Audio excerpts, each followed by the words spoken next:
Realme Note 60 Note 50-র successor Bangladesh মার্কেটে Realme note 50 বেশ জনপ্রিয়তা পেয়েছিল শক্তপোক্ত হওয়ার কারণে। তো এইটা হলো ওইটার সাকসেসর এবং এটাও বেশ শক্ত। ওরা ক্লেম করছে নোট 50-র তুলনায় নোট 60 নাকি আরও অধিক শক্ত এবং আইপি রেটিংয়ে আমরা দেখছি এবারে 64 দেওয়া হয়েছে, যার ফলে ওয়াটার রেটিং আর একটু বেটার পাওয়া যাচ্ছে। বাট বিশ্বাস করেন ভাই, বাকি বিষয়বস্তু সেম টু সেম।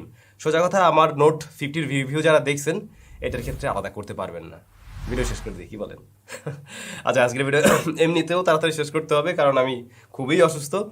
আর এই ফোন নিয়ে আসলে অতিরিক্ত বলার মতো তেমন কিছু আমি দেখছি না। তো এই ডিজাইন একটু চেঞ্জেস আছে। রিয়ার প্যানেলে হালকা একটা ফ্রস্টেড ব্যাপার স্যাপার আছে, একটা প্যাটার্ন আমরা দেখছি যেটার উপরে যে হাত দিলে বোঝা যায়, একটু লাগে আর কি। আর একটু ছোট করতে পারতো ফোনটা। একটু এই বাজেট ফ্রেন্ডলি ফোনগুলো এত বেশি বড় বড় করে কেন? একটু ছোট করলে ভালো হতো। সাইড বাটন ফিঙ্গারপ্রিন্ট স্ক্যানার আছে, এটাতে সেকেন্ডারি নয়েজ ক্যান্সেলেশন মাইক নাই, 3.5 মিলিমিটার হেডফোন জ্যাকটা আছে, আর সামনে সেই ওয়াটার ড্রপ নচ। এই ব্যাপারটা আসলে যায় না, এখন আর যায় না।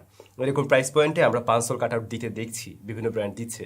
তো রিয়েলমি আগের ভিডিওতে বারবার বলছিলাম যে ওরা কেন 500 কাট আউটে আসছে না। এই কম দামি ফোনে এখনও সবগুলোতেই একই জিনিস। সো এইটা চেঞ্জ করা উচিত। এইটা চেঞ্জ করলে আমি বলতে পারতাম নোট 50-র তুলনায় 60-তে বেশ বড় রকমের আপগ্রেড আছে, হওয়াই আছে, কিন্তু একই। তবে ডিসপ্লের কোয়ালিটি খারাপ না, মোটামুটি ভালোই। As a IPS colour reproduction ভালো, টাচ রেসপন্স যথেষ্ট ভালো ছিল। 90 হার্জ আছে এটাতে, যেটা আমরা দেখলাম ঠিকভাবে পুশ করতে পারছে। তবে 120 হার্জও দেওয়া যায় এমন প্র্যাকটিস অলরেডি শুরু হয়েছে।